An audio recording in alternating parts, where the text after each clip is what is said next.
जय Jagannath. आजिर mini blog रे आपण मानु स्वागत। आजिर ब्लॉग रे मु ओडिया घरर पर्वपर्वाणी उपरे किछि कहबी। आज हेउछि पणा संक्रांति, जहा प्रत्येक ओडिया घरे पालन करा जाए। चैत्र मासर शेष संक्रांति को पणा संक्रांति कहा जाए। यह चैत्र मास हेउछि 12 मास मध्यरे शेष मास।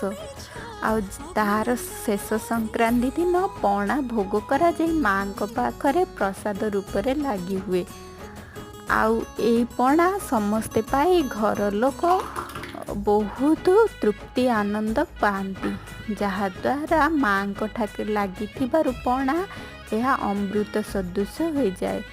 एही दिन दंड नाचर मेरु भी पालन करा जाए। आपण मानंकु